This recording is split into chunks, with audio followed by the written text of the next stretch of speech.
नमस्कार मैत्रिणींनो, रंजना किचनमध्ये तुमचं अगदी मनापासून स्वागत आहे. आज आपल्याला पाहायची आहे मुळ्याच्या भाजीची रेसिपी. अगदी चटकदार, साधी, सोपी रेसिपी. एकदा करा, नक्कीच आवडेल. आणि मुळ्यामध्ये खूप छान जीवनसत्व असतं आणि आपलं ब्लड प्रेशर आणि शुगर, पोटाचे काही आजार, त्यासाठी अगदी मुळा उपयोगी ठरतो. मुळा तुम्ही असाही खाऊ शकता सॅलॅडमध्ये, मुळ्याचे पराठेही बनवू शकता. मुळ्याची भरपूर सारे आपले फायदे तर आहेच, पण रेसिपी पण आहेत. तसाच आपण एक पदार्थ बनवणार आहोत. व्हिडिओ संपूर्ण पहा. अगदी 5-6 मिनटात होतो हा पदार्थ, जास्त काही वेळ लागत नाही. मुळे आपण भाजी आणलेली आहे, एक जुडी त्याचे मुळे कापून घेतलेले आहेत. आणि आता आपण काय करायचं आहे, व्हिडिओ संपूर्ण पहा. आता मुळ्याची भाजी आहे, पानं ती साफ करून घ्यायची, म्हणजे देठं काढून घ्यायची आणि कुठे पिवळी वगैरे पडली असतील पाने, तीही काढून टाकायची. मुळ्या खाण्याचे फायदे ते अनेक आहेत. तुम्हाला जर पोटाचे काही आजार असतील किंवा ब्लड प्रेशर नियंत्रणात राहत नसलं तर मुळा रोज एक खा. असाच सॅलड बनवून खा, भाजी नाही बनवली तरी चालेल. आता सगळे व्यवस्थित निवडून घ्यायची आहे मुळ्याची भाजी आणि स्वच्छ खळखळून 2-4 पाण्याने धुवायची.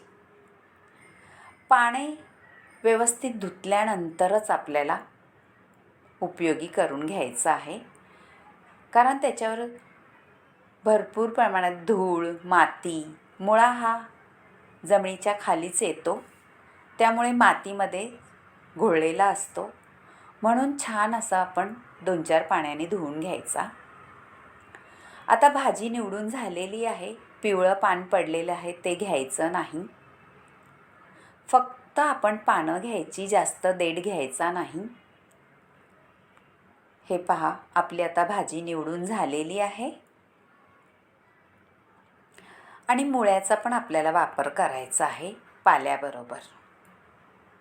मुळेसुद्धा आपल्याला थोडीशी साल वरच्यावर काढून घ्यायची, जास्त डीप काढायची नाही, फक्त वरच्यावरचं थोडंसं असेल काळं पडलेलं ते काढून घ्यायचं आहे.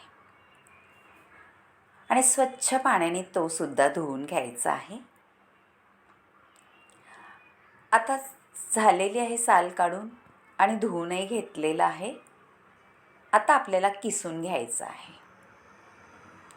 किसणीने किसा, छान असं बारीक किसलं जातं आणि मुळा किसायला वेळसुद्धा लागत नाही, कारण तो असा फुसफुशीत असतो, जास्त कडक नसतो, त्याच्यामुळे किसायला अजिबात वेळ लागत नाही. आता मुळ्या किसल्यानंतर बाजूला ठेवून द्यायचं आहे. आपल्याला सगळे मुळे किसून घ्यायचे आहेत. मैत्रिणी, तुम्ही कधी केलं आहे का मुळ्याचा पदार्थ? हे पहा, झालेला आहे मुळा किसून. आता आपण पानं स्वच्छ धुवून ठेवली आहे आणि पाणीसुद्धा त्याचं निथळून गेलेलं आहे. आता ते सुद्धा आपल्याला बारीक कट करायचे आहे.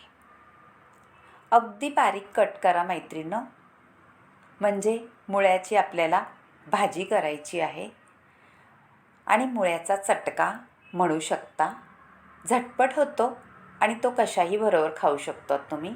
चपातीबरोबर खा, भाकरीबरोबर खा किंवा बाजरीच्या भाकरीबरोबर, ज्वारीच्या भाकरीबरोबर खूप सुंदर लागतो हा मुळ्याचा चटका.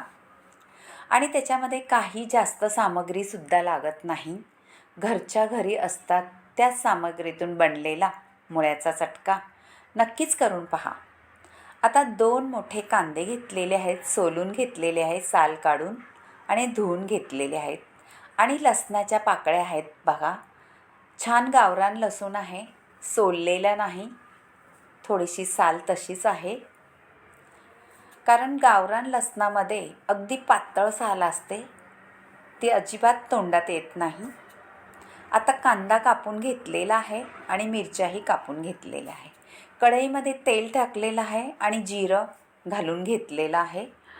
आता आपल्याला कापलेला कांदा घालून घ्यायचा आहे आणि छान परतवायचा आहे लाल होईस्तोपर्यंत. कांद्याचा वापर थोडा जास्तच करायचा मैत्रिणींनो, त्याच्यात खूप सुंदर लागतो मुळ्याच्या रेसिपीमध्ये.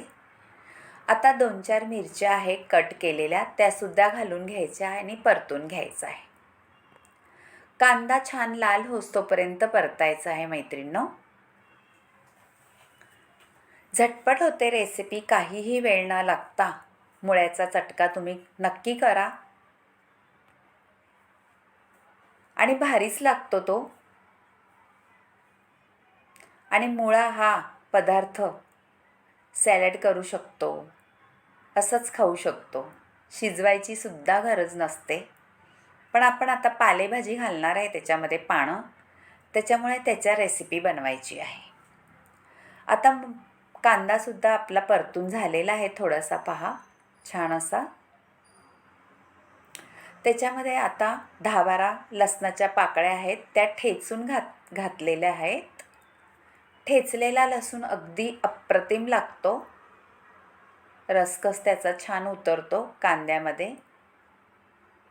आता थोडंसं मीठ घालायचं आहे चवीनुसार. आपल्या अंदाजाने मीठ कधीही घालायचं मैत्रिणींनो. आणि थोडीशी किंचित हळद घालायची आहे, जास्त घालायची नाही. पालेभाज्यांमध्ये हळदीचा वापर कमीच करायचा, पण हे मुळा आहे त्यामुळे थोडीशी हळद घातलेली आहे, ते दिसायलाही सुंदर दिसतं. आता आपण मुळा किसलेला आहे तो घालून घ्यायचा. त्याचं पाणी वगैरे अजिबात पिळून काढायचं नाही, त्या पाण्याचा सुद्धा आपण वापर करायचाच आहे आपल्या रेसिपीमध्ये. पाणी काढून घेतलं मुळ्याचं का त्याची सगळी जीवनसत्वे निघून जातात मैत्रिणींनो, म्हणून अजिबात पिळून घ्यायचा नाही मुळा. मुळा बिन पाणी काढताच व्यवस्थित रेसिपीमध्ये वापरायचा आहे, म्हणजे आपल्या शरीराला खूप फायदे होतात. त्यामुळे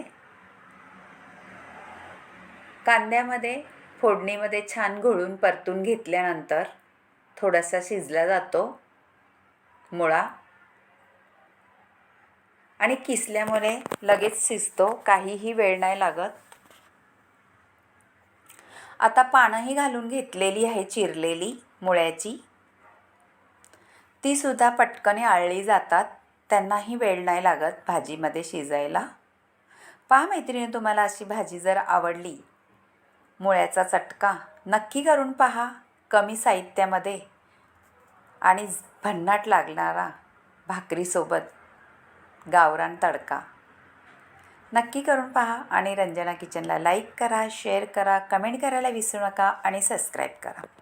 तुम्हाला माझ्या रेसिपी आवडत असल्या तर नक्कीच कमेंट करा, त्यासुद्धा मला वाचायला खूप आवडतात तुमच्या कमेंट. ह्याच्यात काही बदल करायचा असला तोही सांगू शकता.